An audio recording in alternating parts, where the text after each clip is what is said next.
किस तरह से इंदौर में हनीमून पर गए एक कपल अचानक से लापता हो गए हैं। दरअसल इंदौर का ये कपल ट्रांसपोर्ट कारोबारी 11 मई को इंदौर में दोनों की शादी हुई थी और फिर हनीमून पर ये दोनों शिलोंग गए थे। शिलोंग जाने का पूरा प्लान बना। बताया जा रहा है कि शादी के बाद दोनों ने गुवाहाटी में कामाख्या देवी के दर्शन भी किए। कपल ने मंदिर में दर्शन करने के बाद परिवार को अपनी एक फोटो भी भेजी। चौंकाने वाली बात यह है कि कपल की चाबी लगी गाड़ी शिलोंग के एक संवेदनशील इलाके में मिली है। पति पत्नी ने पिछले 3 दिनों से परिवार से कोई कॉन्टैक्ट नहीं किया। जो जानकारी सामने आ रही है उसके अनुसार कपल की आखिरी लोकेशन शिलोंग के संवेदनशील इलाके ओसरा हिल के पास मिली, जहां पर उनकी किराए पर ली गई एक गाड़ी भी लावारिस हालत में मिली है। कारोबारी के परिवार ने सीएम डॉक्टर मोहन यादव से अब गुहार भी लगाई है। IBC 24 से बातचीत में परिजनों ने क्या कुछ कहा है वो भी आपको सुनवाते हैं।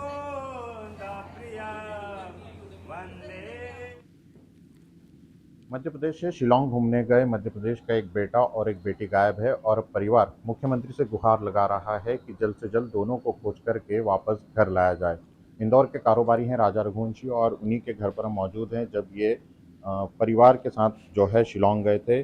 11 मई को राजा की शादी हुई थी और उसके बाद ये शिलोंग गए थे और वहाँ पर जब घूम रहे थे वहाँ से ये 23 मई से लापता बताए जा रहे हैं। और उसके बाद अब परिजनों ने मध्य प्रदेश के सीएम डॉक्टर मोहन यादव से गुहार लगाई है कि जल्द से जल्द इनको खोज करके वापस जो है इंदौर लाया जाए और इसके लिए जो भी प्रयास हो सकते हो वो किए जाएं। शिलोंग में 23 तारीख से इनसे संपर्क नहीं हो पा रहा है और ये कहाँ हैं, किस हालत में हैं, इसकी जानकारी जो है वो नहीं मिल पा रही है। परिवार जो है वो लगातार उन्हें खोजबीन कर रहा है और लगातार इनकी खोज जो है वो की जा रही है। 11 मई को ही राजा की जो है वो शादी हुई थी और उसके बाद से दोनों कपल जो हैं ये घूमने के लिए गए थे शिलोंग और वहाँ से ये गायब हैं और लगातार ये गुहार अब परिवार के द्वारा लगाई जा रही है कि जल्द से जल्द इनको जो खोज करके वापस मध्य प्रदेश लाया जाए। हमारे साथ राजा के भाई मौजूद हैं।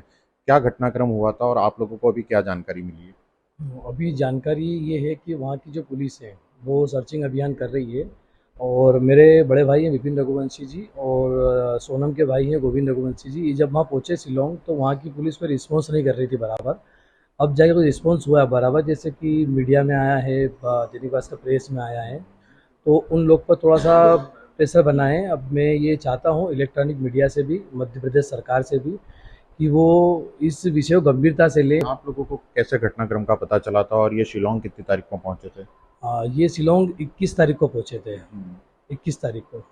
और आप लोगों को घटना की जानकारी कब लगी? कब से आप लोगों का संपर्क नहीं हो पा रहा है? संपर्क 23 तारीख को बात हुई थी मेरी माताजी की आखिरी बार बहू रानी और मेरे भाई राजा से, कि उन्होंने हालचाल पूछा। सब स्वस्थ थे, सब कुशल थे वहाँ पर। उसके बाद नेटवर्क का इशू आ रहा था तो 23 तारीख को दोपहर में बात हुई, लास्ट 1:30 बजे। उसके बाद शाम में बात नहीं हुई, 24 को भी सुबह बात नहीं हुई। तो हम लोग थोड़ा चिंतित हुए कि मतलब ऐसा क्या है कि नेटवर्क नहीं मिल पा रहा है।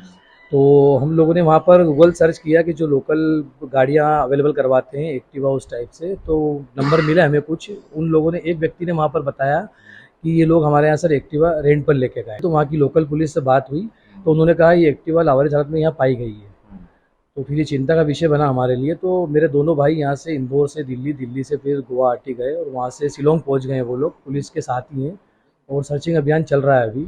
आप अब सीएम से क्या गुहार लगा रहे हैं इस पूरे मामले को लेकर के? माननीय यशस्वी मुख्यमंत्री मोहन यादव जी से गुहार ये लगा रहा हूँ कि मध्य प्रदेश की बेटी है जो घूमने गई थी, माँ कामाख्या जी के दर्शन करने गई थी, तो वो अभी सकुशल तो नहीं है। तो उम्मीद करता हूँ मोहन यादव जी से कि वो वहाँ की सरकार से चर्चा करे, 1 to 1 चर्चा करे और कोई ठोस कदम उठाए जिससे कि ये दोनों मेरा भाई और बहू रानी सकुशल वापस लौट आए। लेकिन अब परिवार सीएम से गुहार लगा रहा है कि इस पूरे मामले में वे हस्तक्षेप करें और जल्द से जल्द परिवार को खोजने के जो भी प्रयास हो सकते हैं उन्हें शुरू किया जाए। कैमरा पर्सन संतोष जेठवन के साथ अंशुल मुकाती, IBC 24 इंदौर।